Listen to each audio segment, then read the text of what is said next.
All right, relationship between average revenue and marginal revenue under perfect competition. तो जिन बच्चों को याद नहीं है कि AR और MR क्या होता है, मैं आपको एक बार याद करवा देता हूँ। लेट्स सपोज किसी प्रोडक्ट का हमने यहाँ पर प्राइस लिखा 10 rupees, 10 rupees, 10 rupees, 10 rupees. Perfect competition का मतलब होता है कि जो क्वांटिटी आप सेल करोगे सेम प्राइस पर आप ज़्यादा यूनिट्स बेच सकते हो, क्योंकि हर जगह पर सेम चीज़ मिल रही है, तो आपको प्राइस कम करने की नीड है नहीं, क्योंकि ऑलरेडी आपने प्राइस बिल्कुल कॉस्ट पे रखा हुआ। Now if we want to calculate total revenue, एक यूनिट बेचने पे टोटल आपने 10 रुपीज़ अर्न करे, 2 यूनिट बेचने पे आपने 20 रुपीज़ अर्न करे, 3 बेचने पे 30, 4 बेचने पे 40।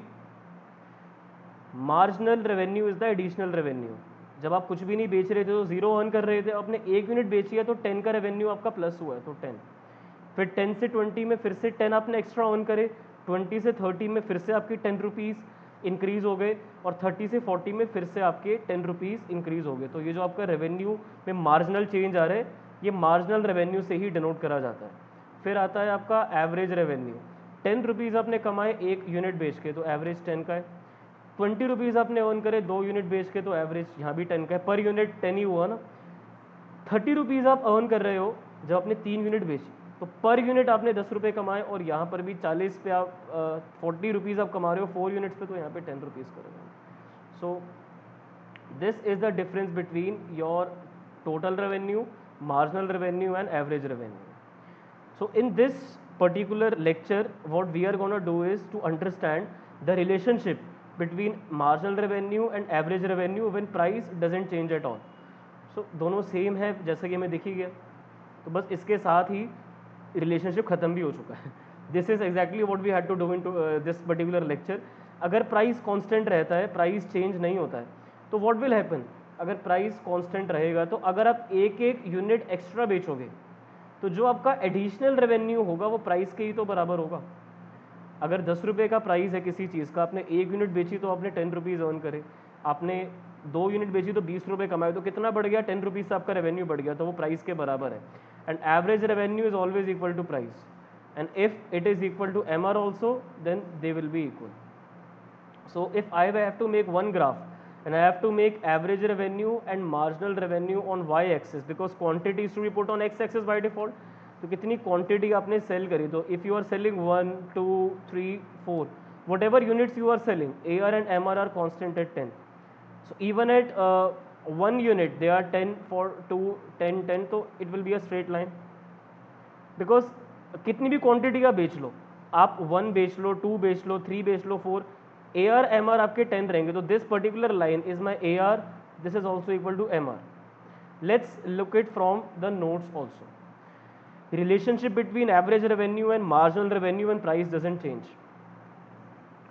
सो एवरेज रेवेन्यू क्या होता है? रेवेन्यू पर आउटपुट सोल्ड. जितनी आपने यूनिट बेची उसके अकॉर्डिंग आपका रेवेन्यू कितना हुआ, एक पर यूनिट के हिसाब से. फॉर एग्जाम्पल आपने 2 यूनिट बेची और आपने 20 रुपीज़ अर्न करे, तो पर यूनिट कितना हो गया? 10. मार्जिनल रेवेन्यू होता है जब आपने एक एडिशनल यूनिट बेची, तो उस एडिशनल यूनिट से आने वाला जो रेवेन्यू होता है वो मार्जिनल रेवेन्यू होता है. अब ये जरा शेड्यूल की तरफ देखो सब. प्राइस 10 कांस्टेंट है, प्राइस में चेंज नहीं है, 10 10 10 10 10 प्राइस कांस्टेंट है. एंड क्योंकि हम बात कर रहे हैं परफेक्ट कंपटीशन की, जहां पर प्राइसेस कांस्टेंट रहेंगे, आप ज़्यादा यूनिट्स बेच पा रहे हो at the same price of the commodity. तो टोटल रेवेन्यू कैसे निकाला जाता है? यहाँ पर 10 into 0 is 0, 10 into 1 is 10, 10 into 2 is 20. So that's how you have calculated a total revenue. Marginal revenue निकालने के लिए चेंज देखना है, तो 0 से 10 में 10 का चेंज है, 10 से 20 में 10 का. तो जो जो एडिशनल यूनिट्स आप सेल कर रहे हो, जो एडिशनल रेवेन्यू आपका आ रहा है वो आपका सेम है, क्योंकि एक यूनिट एक्स्ट्रा बेचने से उतना ही तो अर्न करोगे जितना उस चीज़ का प्राइस है. और एवरेज रेवेन्यू तो वैसे भी प्राइस होता है, बट स्टिल 10 रुपये आपने कमाए एक यूनिट पे, तो एवरेज कितना है? 10. आपने 20 रुपीज़ आपने अर्न करे हैं 2 यूनिट्स पे, तो एक यूनिट पे 10 हो गया. बाकी समझ ही गए हो आप. अब देखो, जब आप कुछ भी नहीं बेच रहे, जब आपकी यूनिट 0 है, तब भी क्योंकि हम बोलते हैं एवरेज रेवेन्यू प्राइस के तो बराबर होते ही है ना. जब आपने कुछ भी नहीं बेचा तो आपका एवरेज रेवेन्यू को अगर हम मान के चलें कि it will always be equal to price, तो जब कुछ भी नहीं बेच रहे तब उसके हिसाब से भी तो एवरेज रेवेन्यू आपका 10 ही होना चाहिए ना. मैं एक बार एक्सप्लेन करता हूँ इस चीज़ को। देखो, फॉर्मूला हम सब जानते हैं, टोटल रेवेन्यू निकालने के लिए हम करते हैं एवरेज, सॉरी पहले तो प्राइस समझो, अभी बच्चों को ये नहीं क्लियर कि AR प्राइस के बराबर होता है। टोटल रेवेन्यू निकालने के लिए प्राइस को हम क्वांटिटी सोल्ड से मल्टीप्लाई कर देते हैं। कोई भी चीज़ अगर हमने 2 यूनिट बेची 10 रुपये के प्राइस पे, तो हमने 20 रुपये का रेवेन्यू अर्न किया। फिर दूसरा होता है एवरेज रेवेन्यू, इसको निकालने के लिए हम करते हैं total revenue upon output sold. अगर आपने 30 रुपये अर्न करे 3 यूनिट्स को बेच के, तो आपका जो एवरेज आया वो 10 रुपये का आया। Got the point. अब अगर मैं ये वैल्यूज़ को ज़रा एलिमिनेट करूँ फॉर द टाइमिंग, और अगर मैं आपको बोलूँ कि आप इन दोनों इक्वेशन में से एक चीज़ देखो, इसको अगर मैंने बोल दिया, चलो 1 बोल दिया, इसको मैंने बोल दिया 2, तो अगर मैं सब्सटीट्यूट करता हूँ इक्वेशन 1 को इस 2 में, सब्सटीट्यूट 1 इन 2, सो अगर ये 2 में आ जाएगी ये वाली, तो AR के फॉर्मूला में ये जो TR है, this will get substitute with P into Q, substitute हो गया P इंटू क्यू, और डिनोमिनेटर में Q है, यहाँ पर Q है, दोनों से Q कैंसिल हो गए और निकल के आ गया average revenue is equal to price of the commodity. तो it will always be true कि एवरेज रेवेन्यू हमेशा आपका प्राइस के बराबर निकल के आएगा। तो अगर आप कुछ भी नहीं बेच रहे, अगर आपका प्राइस प्रोडक्ट का 10 है, आपने क्वांटिटी एक भी सेल नहीं करी, तो आपका टोटल रेवेन्यू कितना है? 0। आपका मार्जिनल रेवेन्यू कितना है? यहाँ पर 0। बट आपका जो एवरेज रेवेन्यू है, अब आप इसको 0 तो नहीं बोलोगे, ना ही आप इसको 10 बोल सकते हो, तो आप एक ऐसे डैश डाल दोगे कि हमें नहीं पता। ठीक है, तो हम इसको ना साइलेंट रखते हैं, we put dash over here. But when we make diagram for the purpose of diagram, जब हम एवरेज रेवेन्यू को प्लॉट करते हैं, तो 0 पे भी हम इसको 10 पे ही रखेंगे। फिर चाहे 1 हो तब भी 10, 2 हो तब भी 10, 3 हो तब भी 10। सो एवरेज रेवेन्यू, क्योंकि जब आप कुछ भी नहीं बेच रहे, तब भी आपका जो एवरेज रेवेन्यू हो सकता था वो 10 ही तो होता, और आगे भी वो 10 रहेगा। तो इसलिए शेड्यूल में ये थोड़ा सा बच्चे कंफ्यूज जाते हैं, शेड्यूल में कुछ लिखने की ज़रूरत नहीं है, बिकॉज शेड्यूल में फिर आप अगर इसको 10 लिख देते हो तो मतलब आप फिर फॉर्मूला अप्लाई नहीं कर रहे हो, अगर आप 0 लिख देते हो तो मतलब आप AR को प्राइस के इक्वल नहीं मान रहे हो। तो इसी कन्फ्यूजन को अवॉइड करने के लिए हम यहाँ पर एक डैश डाल देते हैं। बट जब हम डायग्राम प्लॉट करते हैं तो हम उसको 10 से ही प्लॉट करते हैं, दिखाते हुए कि अगर कुछ भी नहीं हम बेच रहे, तब भी एवरेज तो 10 ही होता ना। मतलब अगर हम 1 बेचें 2 बेचें तो एवरेज वो 10 ही रहेगा, whatever we will earn, because average price के बराबर होता है।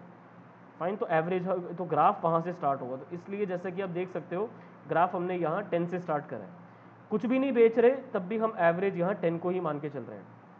1 यूनिट बेच रहे हो तब भी एवरेज 10 है, और सेम मार्जिनल रेवेन्यू पूरे शेड्यूल में AR और MR आपके बराबर है। फाइन, तो सेम लाइन आ गई। अब ये जो लाइन आई है, 1 यूनिट सेलर ने बेची at a price of 10, 2 unit उसने बेची at one of the price is 10, एक का प्राइस 10 है। सिमिलरली 3 बेचे 4 बेचे, एवरेज तो वो 10 रुपये कमा रहा है। अब जितना भी वो अर्न कर रहा है वो डिमांड में से ही तो कर रहा है। मेरी जरा ये बात सुनो, जितनी यूनिट उसने सेल करी उतनी यूनिट लोगों ने डिमांड भी करी।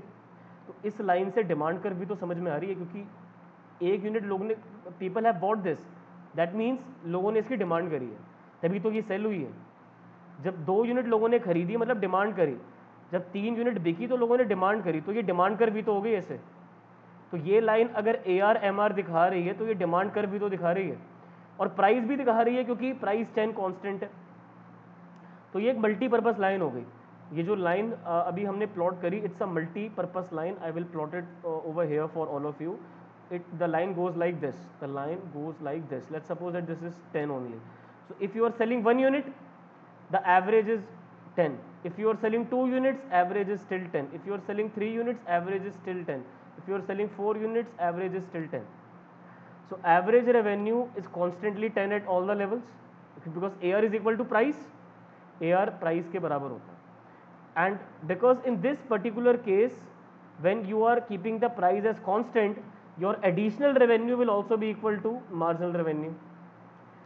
ठीक है, जो आपका additional your additional revenue equal to average revenue, जो आपका मार्जिनल रेवेन्यू है वो एवरेज के बराबर आएगा। जैसे जैसे आप एक यूनिट एक्स्ट्रा बेच रहे हो, तो जो एडिशनल पैसे आ रहे हैं वो प्राइस के बराबर ही आ रहे हैं।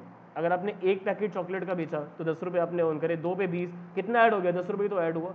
जो नई चॉकलेट का प्राइस है तो इक्वल होते हैं। देन इसको डिमांड कर्व भी बोला जा सकता है, बिकॉज इतनी लोग डिमांड भी कर रहे हैं यूनिट्स, एक चॉकलेट, दो चॉकलेट, तीन, चार, ठीक है। तो प्राइस है 10, AR है 10 और MR है 10, डिमांड है 1 2 3 4। तो इस लाइन पे आपको प्राइस भी दिख रहा है, उसको AR बोल लो या प्राइस एक ही बात होती है दोनों, आपको यहाँ पर MR भी दिख रहा है और आपको यहाँ पे डिमांड भी दिख रही है, 1 यूनिट, 2 यूनिट, 3 यूनिट, 4 यूनिट। तो इस लाइन पे ये चारों चीज़ें आ गई। तो जब आप इस रिलेशनशिप को एक्सप्लेन करोगे तो इस लाइन पर आपको लिखना है कि ये AR भी है, ये MR भी है, ये डिमांड कर्व भी है, ये प्राइस भी है, ये सब कुछ। ऑल राइट सर, ये चारों इसमें आपको बातें बतानी होगी जो ऐसे लिखी हुई हैं यहाँ पे। ऊपर के शेड्यूल और ग्राफ से हमने ये देखा AR और MR के बीच में कि जब प्राइस कांस्टेंट रहता है सब लेवल्स पे, तो कोई भी फर्म फिर प्राइस चेंज नहीं कर सकते, क्योंकि सब लोग उसी प्राइस पे मार्केट में बेच रहे हैं, तो आपको भी उसी पे बेचना है। तो अगर आपको ज़्यादा बेचना है तो आपको प्राइस सेम रखना पड़ेगा। आप अपनी मर्जी से प्राइस कम करके ज़्यादा नहीं बेच सकते हो, क्योंकि अगर आप प्राइस कम कर दोगे तो आपको बहुत लॉस होगा उसमें, कि आपने ऑलरेडी प्राइस कॉस्ट के इक्वल रखा हुआ है। जो रेवेन्यू हर एक एक्स्ट्रा यूनिट से आएगा, एक चॉकलेट का 10 रुपये, दो चॉकलेट का 20 रुपीज़, तीन चॉकलेट का 30 रुपीज़, तो एक एक एक्स्ट्रा बेचने से जो एडिशनल रेवेन्यू आ रहा है वो प्राइस के बराबर है। एक चॉकलेट एक्स्ट्रा बेचने का मतलब है 10 रुपीज़ का और आना, तो वो प्राइस की तो बराबर है। तो प्राइस और मार्जिनल रेवेन्यू बराबर निकल के आएंगे, तो दोनों बराबर हो गए। दोनों हॉरिजॉन्टल लाइन है, एक्स एक्सिस के पैरेलल है। ये लाइन जो आ रही है आप देख रहे हो, ये एक्स के पैरेलल आ रही है, राइट। दोनों लाइंस एक दूसरे के पैरेलल हैं। AR सेम है सारे लेवल्स पे, MR के बराबर है। तो ये जो डिमांड कर्व है ये परफेक्टली इलास्टिक है। जिन बच्चों को डिमांड चैप्टर अच्छे से याद है उनको पता है कि जब परफेक्टली इलास्टिक डिमांड कर्व बनती है तो इट गोज लाइक दिस।